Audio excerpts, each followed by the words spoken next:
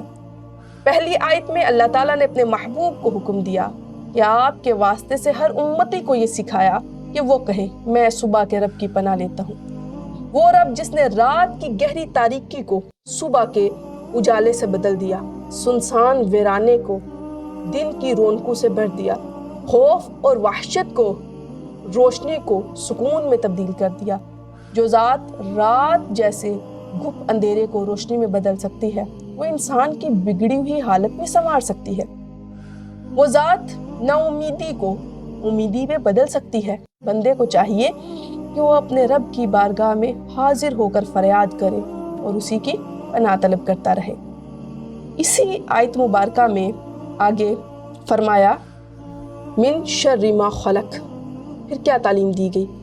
ہر اس چیز کے شر سے پناہ مانگی جائے جسے اللہ نے پیدا کیا ہے، کیونکہ انسان کا علم محدود ہے، وہ نہ تمام چیزوں کو جان سکتا ہے، نہ ان کے نقصانات کا مکمل اندازہ لگا سکتا ہے۔ بسا اوقات جس چیز کو انسان اپنے فائدہ مند اپنے لیے سمجھ رہا ہوتا ہے، اسے یوں لگ رہا ہوتا ہے کہ یہ چیز میرے لیے فائدہ مند ہے، وہی اس کے لیے نقصان دہ ثابت ہو جاتی ہے۔ اس لیے تفصیل میں جانے کی بجائے عمومی طور پر ہر مخلوق کے اس پہلو سے پناہ مانگنا سکھایا گیا جو نقصان دہ ہو سکتی ہے، جسے اللہ تعالیٰ بہتر جانتا ہے۔ اس کے بعد یہاں پہ ایک نقطہ عرض کرتی چلوں، فرمایا من شر النفاثات فی العقد، یہاں پہ نفاثات مؤنث کا صیغہ استعمال ہوا ہے، یہ مبالغے کا صیغہ ہے اور مؤنث کا صیغہ ہے۔ بعض مفسرین وہ فرماتے ہیں کہ اس سے مراد ہے تھوک پھینکنا، اور بعض کہتے ہیں نہیں، اس سے مراد ہے پھونک مارنا، یہ پھونک مارنے کے زیادہ مشابہ ہے، ہلکی سی پھونک جس میں معمولی سی رطوبت ہوتی ہے۔ اس لفظ کے ذریعے اس خاص قسم کے شر کی طرف اشارہ کیا گیا جس سے پناہ مانگنے کی تعلیم دی گئی ہے۔ اسی طرح عقدہ کی جمع ہے، اس کے معنی ہے گرا کے۔ بیان کیا گیا ہے جادوگر جب جادو کرتے ہیں یا منتر پڑھتے ہیں یا کچھ بھی پڑھ کر دم کرتے ہیں تو وہ دھاگے میں گرے لگاتے ہیں، اس پر پھونک مارتے ہیں۔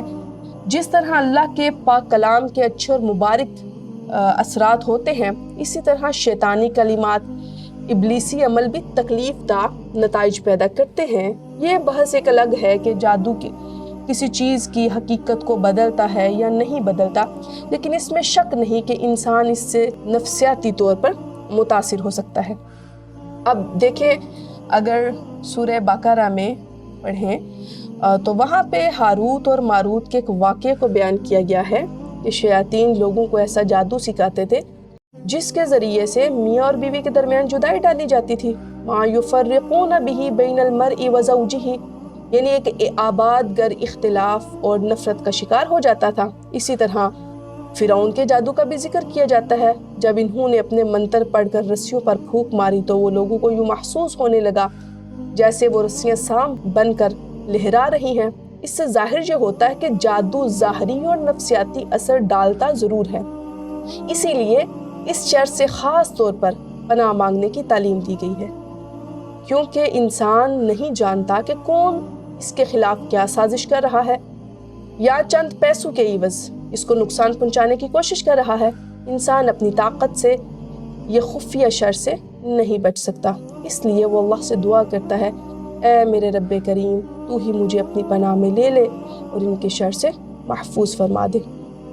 جو نفاثات کا لفظ فرمایا گیا مؤنث کے ساتھ، اس میں مؤنث کا لفظ استعمال کیا گیا، اور اس کی ایک وجہ یہ بھی ہے کہ جادوگری کا کام زیادہ تر عورتیں کیا کرتی تھیں، اس لیے یہاں پہ مؤنث کا صیغہ استعمال کیا گیا۔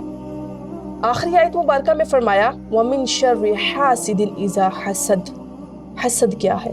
انسان کسی کی نعمت فضیلت دیکھ کر یہ تمنا کرے کہ وہ اس سے چھن کر مجھے مل جائے، اور اگر مجھے نہ ملے تو کم از کم اس سے بھی جاتی رہے۔ اب یہ جذبہ انسان کی کم ظرفی اور تنگ دلی کو ظاہر کرتا ہے۔ لیکن حسد صرف دل کی کیفیت نہیں رہتا، بلکہ بسا اوقات تو یوں ہوتا ہے کہ یہ ظلم اور زیادتی تک پہنچ جاتا ہے۔ حسد کرنے والا شخص سازشیں کرتا ہے، تدبیریں سوچتا ہے، ایسے کام کر گزرتا ہے جو انسانی شرافت کے بھی خلاف ہوتے ہیں۔ جیسے کہ قابیل نے حابیل کو حسد ہی کی وجہ سے قتل کیا تھا، اسی طرح ابو جہل اور قریش کے دیگر سردار جانتے تھے کہ حضور علیہ السلام سچے نبی ہیں، لیکن حسد کی بنا پر ایمان قبول نہ کیا۔ جب اللہ تعالیٰ کسی پر اپنا خاص فضل فرماتا ہے تو اس کے حاسدین پیدا ہو جاتے ہیں، وہ چاہے ان کے ساتھ کتنا ہی حسن سلوک کیوں نہ کرتا رہے، ان کی کتنی ہی دل جوئی کیوں نہ کرے، پھر بھی ان کے دلوں کی آگ ٹھنڈی نہیں ہوتی۔ انسان نہ ہر حاسد کو پہچان سکتا ہے، نہ اس کی سازش سے باخبر ہو سکتا ہے، اور اگر باخبر ہو بھی جائے تو ہر وقت اس کا مقابلہ نہیں کر سکتا۔ اس لیے حکم دیا گیا کہ اپنے رب کریم کی پناہ میں آ جاؤ، کیونکہ حقیقی حفاظت اسی کی پناہ سے حاصل ہو سکتی ہے، اور وہی حاسدوں کے شر سے بچانے والا ہے۔ اللہ تعالیٰ ہم نے جو پڑھا ہے اس پر ہمیں عمل کرنے کی توفیق عطا فرمائے۔ انشاءاللہ کل ہم مزید 2 صورتیں سورہ اخلاص اور سورہ لہب کریں گے، اور ساتھ روزے کی فضیلت قرآن و حدیث کی روشنی میں، اس کو بھی ہم کل ساتھ انشاءاللہ کریں گے۔ جی بسم اللہ الرحمن الرحیم۔ اللہم صلی علی محمد وعلی آل محمد کما صلیت علی ابراہیم وعلی آل ابراہیم انک حمید مجید۔ اللہم بارک علی محمد وعلی آل محمد کما بارکت علی ابراہیم وعلی آل ابراہیم انک حمید مجید۔ سلم تسلیما کثیرا کثیرا۔ اللہم انا نعوذ بک من زوال نعمتک وتحول عافیتک وفجاءة نقمتك وجميع سخطك۔ اللهم إنا نعوذ بك من جهد البلاء ودرك الشفاء وسوء القضاء وشماتة الأعداء۔ اللهم اغفر لنا قبل الموت وارحمنا عند الموت ولا تعذبنا بعد الموت ولا تخزنا يوم القيامة إنك على كل شيء قدير۔ اللهم إنا نسألك حبك وحب من يحبك والعمل الذي يبلغنا حبك۔ اللهم أدلنا تحت دل عرشك يوم لا دل إلا دلك، واسقنا من حوض نبينا محمد صلى الله عليه وسلم شربة هنية مرية لا ندمع بعدها أبدا۔ اللهم إنا نسألك إيمانا كاملا ويقينا صادقا ورزقا واسعا وقلبا خاشعا ولسانا ذاكرا ورزقا حلالا طيبا وتوبة نصوحا وتوبة قبل الموت وراحة عند الموت ومغفرة ورحمة بعد الموت والعفو عند الحساب والفوز بالجنة والنجاة من النار برحمتك يا عزيز يا غفار۔